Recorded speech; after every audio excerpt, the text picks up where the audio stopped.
অবমাননা। যেটা ঘটেছে ঘটনা, ওটা তো স্থূল অবমাননা। এটা এটা এরকম যারা ঘটায় ওরা মানুষের কাতারে নেই, ওরা অমানুষ, ওরা মানুষের কাতারে না।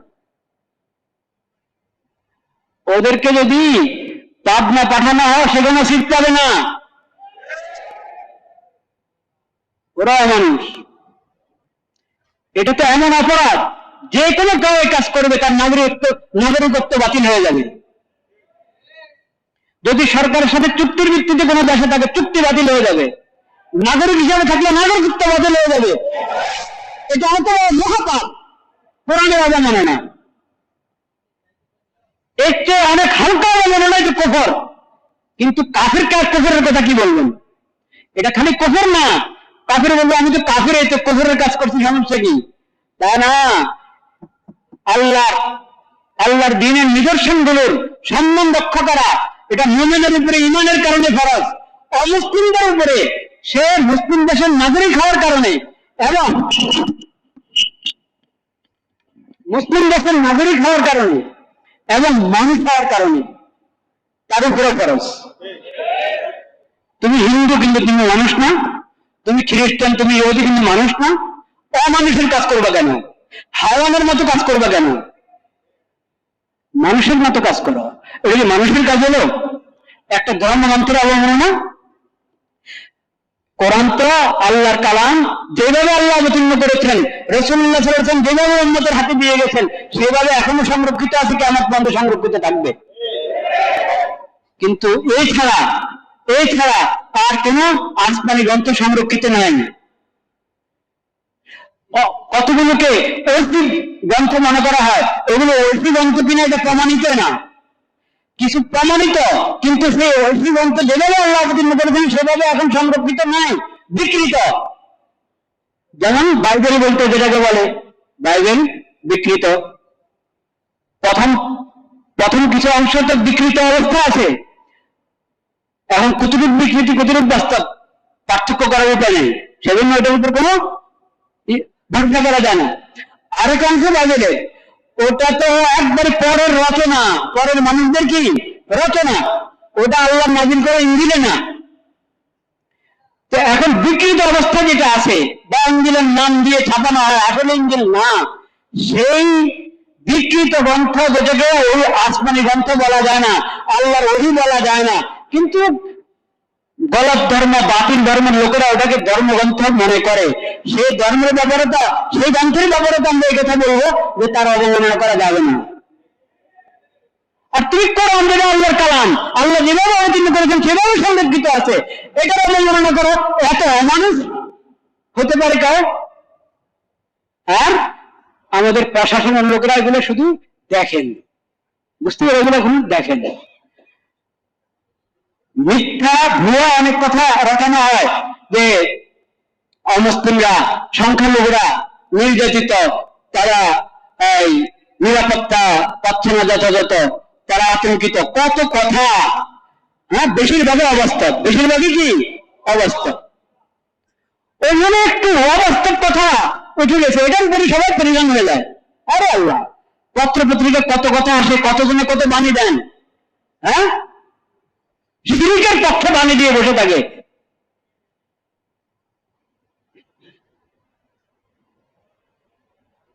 কিন্তু আল্লাহর কালাম যেটার উপরে তোমার ঈমান, তোমার যদি ঈমান নাও থাকে তো এটা আল্লাহর কালাম, এই ব্যাপারে কোন সন্দেহ আছে?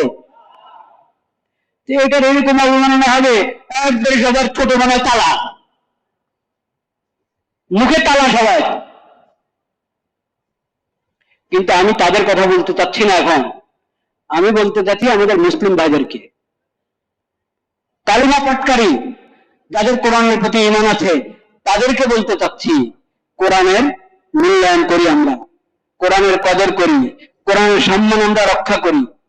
কোরআন অবমাননা স্থূল পদ্ধতি, মানে যেটাকে অবমাননা বলার, এটাকে অবমাননা, এটা সবাই বুঝে, এরকম অবমাননা এটা তো অমানুষদের কাজ, সেটা এখন আলোচনার বাইরে রাখলাম।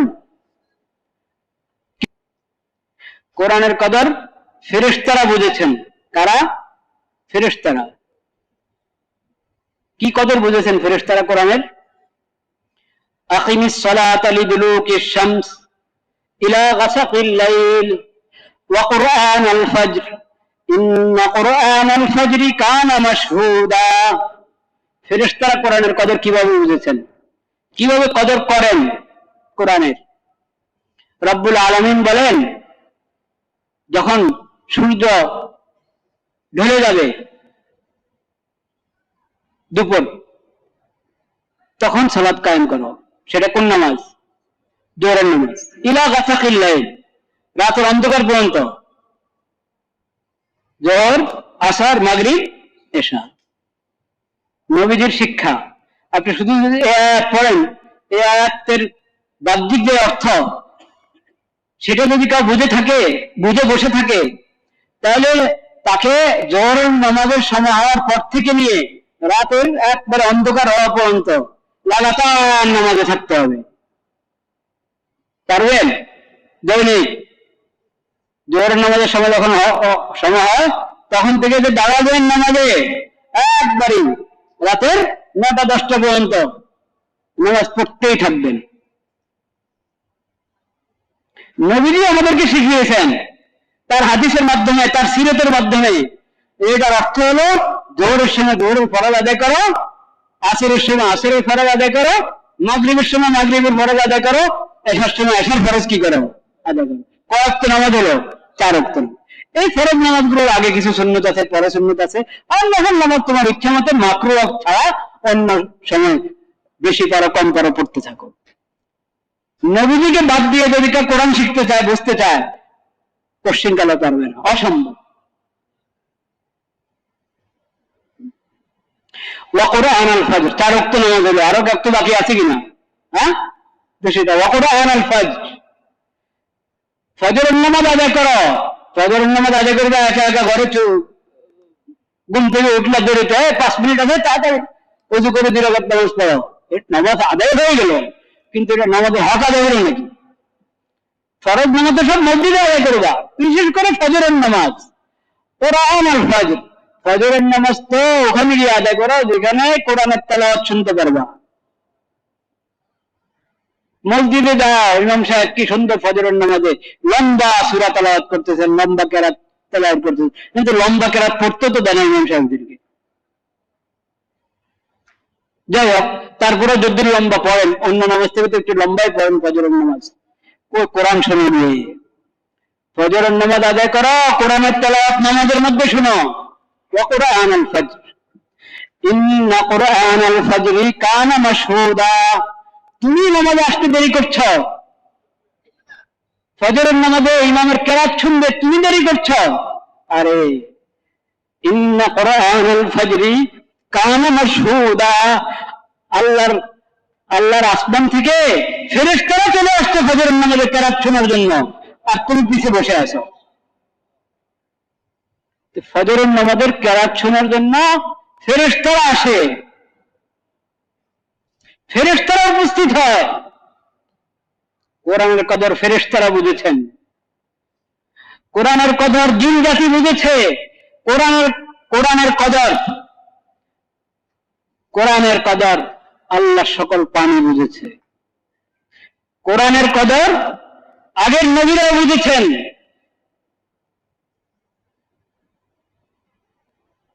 শুনেছেন তারা কোরআনের কথা, কোরআন দেখে যাননি।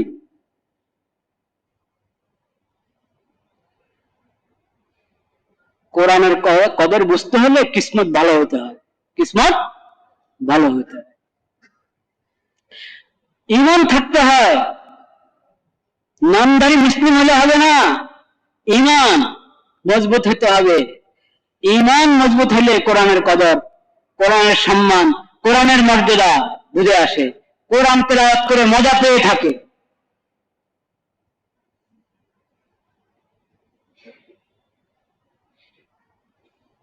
ফেরেশতারা কত বেশি সম্মান, শুধু কোরআনের না, কোরআন তেলাওয়াতকারীর কত সম্মান করে ফেরেশতারা।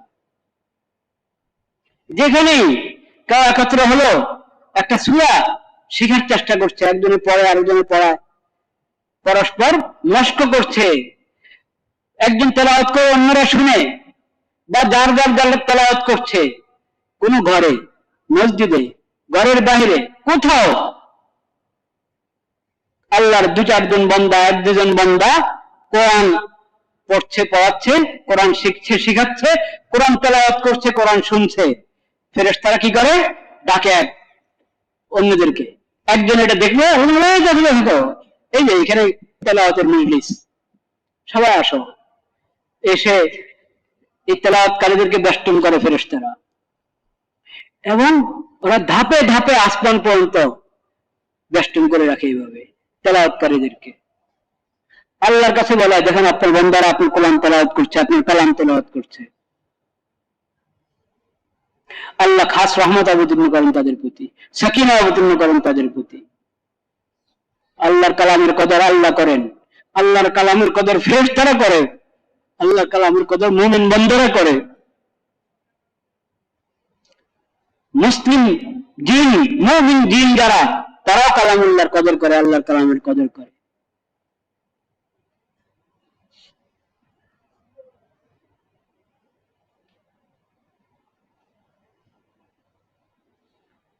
কিন্তু আমাদের মধ্যে কোথায় কোরআনের কতটুক, কে কয় পারা করে তেলাওয়াত করে দৈনিক?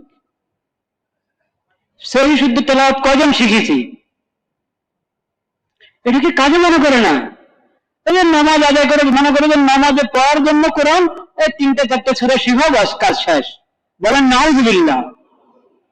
আরে 3-4 সূরা শিখলে এটা নামাজের জন্য, এটা তো নামাজের কাজ।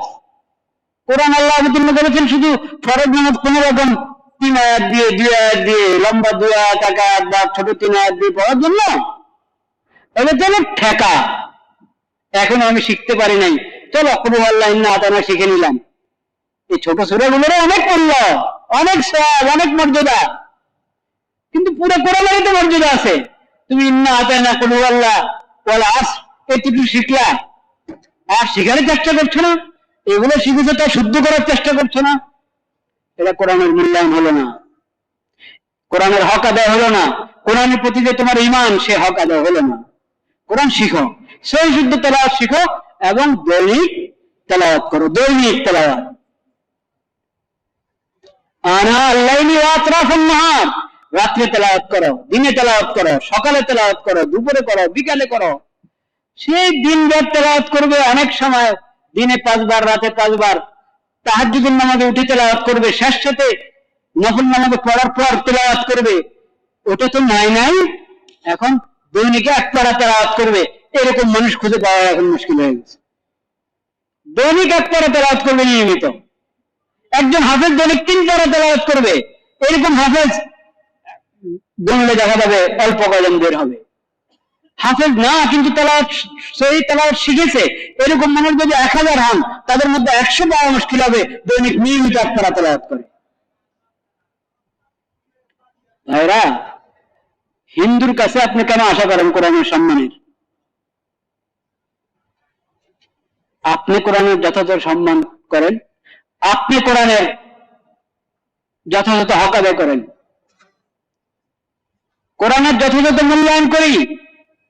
কিন্তু কোরআন অবমাননার আরো সূক্ষ্ম অনেক পদ্ধতি আছে, যেগুলো নামধারী মুসলমান, কালিমা পাঠকারী মুসলমানরা অনেকে করে থাকে, অথচ তার খবর নেই। আছে কি নাই? আছে। যেমন একটা বলি,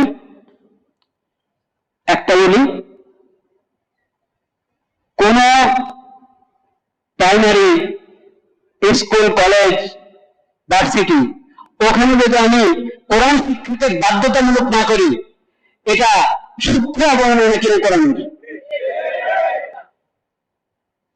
এটা সূক্ষ্ম অবমাননা। দুনিয়ার আবরণ বাবরণ সব শেখানো হচ্ছে, এমনকি এখন সঙ্গীতই শেখাচ্ছে, গীত শিখায়, নাটক শিখায়, নাচানি শিখায়, এবং বাচ্চাদেরকে শিখায়, কিন্তু কোরআন শিখায় না। এটা কি কোরআনের অবমাননা নয়? এটা সূক্ষ্ম অবমাননা কোরআনের।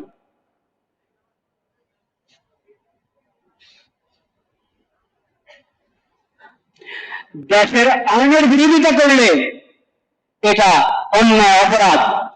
কোরআনের বিধানের বিরোধিতা, কোরআনের বিরুদ্ধে, কোরআন সুন্নাহর ইসলামী শরীয়তের বিপরীত আইন প্রণয়ন, নীতিমালা প্রণয়ন, এটাকে অন্যায়, অপরাধ, কুফর মনে করা জরুরি কিনা?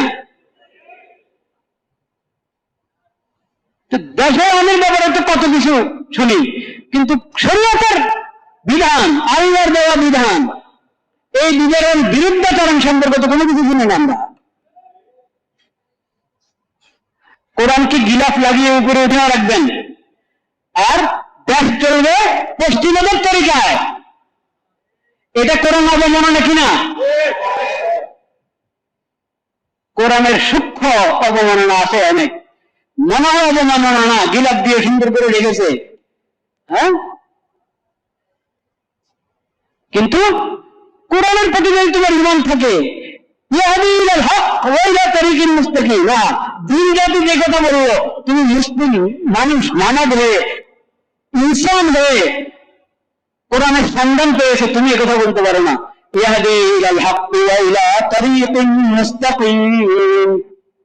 দিন জাতি বলছেন এই কোরআন হকের দিকে রাস্তা দেখায়, সঠিক রাস্তার দিকে কি দেখায়? পথ দেখায়।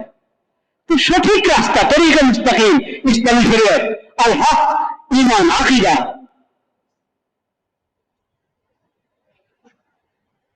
এটা গ্রহণ করো, এটা গ্রহণ করো, এটার পক্ষে থাকো, এটা শিখো, এটা শিখো। ইন্না হাযাল কুরআনা ইয়াহদি লিল্লাতী হিয়া আকওয়াম।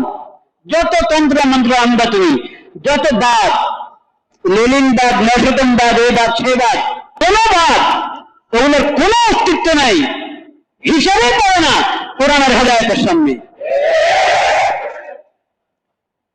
যারা মুসলিম তাদেরকে শিখতে হবে কোরআনের সর্বোচ্চ মূল্যায়ন, সর্বোচ্চ মর্যাদা, সর্বোচ্চ ঈমান কোরআনের প্রতি থাকতে হবে, কোরআনের বিধানের প্রতি থাকতে হবে, কোরআন যে শরীয়ত দিয়েছে সে শরীয়তের প্রতি থাকতে হবে। আদর্শ গ্রহণের জন্য বলা হচ্ছে, কারো কথার মধ্যে পেয়েছে আদর্শ।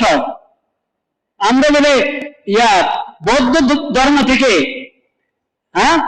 আদর্শ গ্রহণ করবো, বলেন নাউযুবিল্লাহ। আদর্শ কার থেকে গ্রহণ করে? বলে তো তোমার কোরআনে বলে দিয়েছেন আল্লাহ তাআলা। কোরআনে আল্লাহ তাআলা বলে দিয়েছেন, লাকাদ কানা লাকুম ফি রাসূলিল্লাহি উসওয়াতুন হাসানাহ লিমান কানা ইয়ারজুল্লাহ ওয়াল ইয়াউমাল আখির।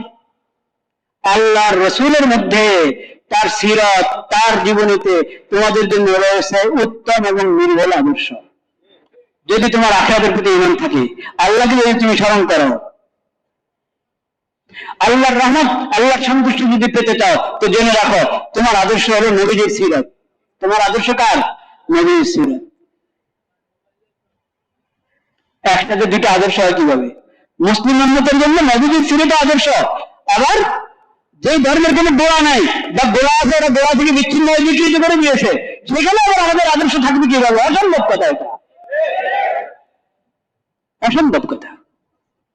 হ্যাঁ, আমি গত জুমায় বলেছি, তাদের জিন্দা থাকার হক আছে, তাদের পরিমণ্ডলে তারা তাদের ধর্ম মেনে চলে, বাতিল হক। তারা যখন ঈমান আনবে না, ইসলাম গ্রহণ করছে না, তা আল্লাহ তাদেরকে বাধ্য করবেন না, কারণ আল্লাহ তো এই দুনিয়া বানিয়েছেন পরীক্ষার জন্য। আল্লাহ বাধ্য করে যদি মুমিন বানিয়ে দেন, তাহলে পরীক্ষা হলো না।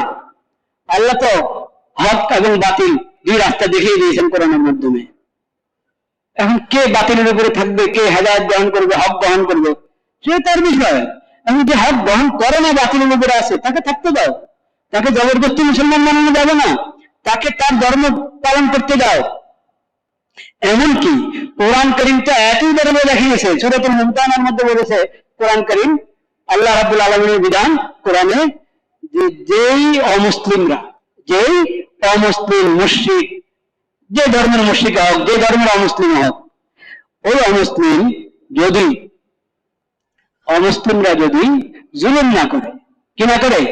জুলুম না করে, মুসলমানদেরকে পিটিয়ে বের করে দিচ্ছে। হ্যাঁ, বৌদ্ধ ধর্মের কত প্রশংসা শুনবেন আপনি পত্র পত্রিকায়, তাদের আলোচনায়। রোহিঙ্গাদেরকে থাকতে যায় ওখানে। গৌতম বুদ্ধের প্রতি এটা শিক্ষা ছিল, গৌতম বুদ্ধের শিক্ষা এটা ছিল, রোহিঙ্গাদেরকে বের করো। ওই যে চীনে কি হচ্ছে, কোথায়, ওই ঘরে কি হচ্ছে, যেটা হচ্ছে মুসলমানদের সঙ্গে, এটা গৌতম বুদ্ধের শিক্ষা ছিল? তাই, তোমরা স্পষ্ট করো সাফ। তোমরা যে ধর্মের নামে চলছ এবং তোমাদের ধর্মই শান্তির ধর্ম, তো দেখাও যে অশান্তি গুলো এগুলো কি গৌতম বুদ্ধের শিক্ষা না তোমাদের বানানো, তোমাদের নিজের ধর্ম পালন না করা। আমরা তো মুসলমানদের মধ্যে যদি কোনো মুসলিম ধর্মের বাইরে কিছু বলে, কিছু লেখে, কিছু করে, আমরা স্পষ্ট করে দিই যে এগুলোর সাথে ইসলামের কোনো কি নাই, সম্পর্ক নাই। আমরা তো স্পষ্ট করে দিই, তোমরা স্পষ্ট করো। হিন্দুরা স্পষ্ট করতে হবে হিন্দুস্তানের মুসলমানদের সঙ্গে যা ঘটছে ওটা কি হিন্দুবাদের শিক্ষা হলে বলো, তাহলে তো আর বলতে পারো না তোমাদের ধর্ম, তোমাদের ঠিক বলো, ঠিক হলো না। আর যদি না দিকে বলো, কোন ধর্ম সঠিক হতে হলে ওহির সাথে ওদের সম্পর্ক থাকতে হবে। কি থাকতে হবে? ওহির সাথে সম্পর্ক থাকতে হবে, সোজা কথা। আল্লাহ তাআলা বলে দিয়েছেন কোরআনে সূরা আলে ইমরান, ইন্নাদ-দীন ইনদাল্লাহিল ইসলাম। আর এক আয়াতে বলেছেন, ওমান ইয়াত্তাবি গায়রাল ইসলামি দীনান ফালান ইউকবালা মিনহু, ওমান ইয়াত্তাবি গায়রাল ইসলামি দীনান ফালান ইউকবালা মিনহু। ইসলাম ছাড়া অন্য কোন সূত্র, অন্য কোন ইমান, অন্য কোন ধর্ম, অন্য কোন মতবাদ যে অবলম্বন করবে, আল্লাহ কখনো তার থেকে এটা গ্রহণ করবেন না। এই ইমান থাকতে হবে। আর আমি বলছিলাম যে মুসলিমদের ব্যাপারে কোরআন কি বলেছে, যদি জুলুম না করে, মুসলমানদেরকে তার দেশ থেকে, ভূমি থেকে উৎখাত না করে, নিজে বাতিল করে, কিন্তু উল্টা জুলুম করে কি করে না করে, যদি জুলুম না করে, মুমিনদেরকে তার ভূমি থেকে উৎখাত না করে, তাদের উপরে কোনো জানমালের নিরাপত্তা নষ্ট না করে, তাহলে এমন অমুসলিম যারা, তাদের সঙ্গে তোমরা সদাচরণ করা, তাদেরকে কোনো কিছু ছটকা খারাপ করা, ওটাতে কোনো মানা নেই। ওটাতে কি নাই? মানা নেই। দেখেন আপনি, এটা কোরআনের কথা, সূরাতুল মুমতাহিনার মধ্যে, লা ইয়ানহাকুমুল্লাহ। এদের সঙ্গে সদাচরণ করো, এদেরকে তোমরা ছটকা খারাপও যদি করো, এতে কোনো আপত্তি নেই। হ্যাঁ, যারা জুলুম করে, মুমিনকে মুমিন হওয়ার কারণে তার ভূমি থেকে উচ্ছেদ করে দেয়, মুমিনকে মুমিন হওয়ার কারণে জমা করে দেয়, মুমিনকে মুমিন হওয়ার কারণে পিটায়, বিভিন্ন ধরনের জুলুম করে, এদের সঙ্গে যদি তোমরা সদাচরণ করো, এদের সঙ্গে যদি মিষ্টি কথা বলো, যেটা কেমন? আল্লাহ তাআলা এটার অনুমতি দেন না তোমাদেরকে, যে জালেম হিন্দুর সাথে, জালেম বৌদ্ধের সাথে, জালেম ইহুদি, জালেম খ্রিস্টান, ওই জালেমদের সঙ্গে মিষ্টি কথা বলবা, তাদের সাথে হাত মিলাবা, তাদের সাথে সদাচরণ করবা, এই অনুমতি আল্লাহ তাআলা তোমাদেরকে দেন না। আল্লাহ ভাগ করে দিয়েছেন। কিন্তু এখন হলো, যে মুসলিম যত বড় জালেম, তাদের সাথে আমাদের শাসকরা তত বেশি মিষ্টি কথা বলে।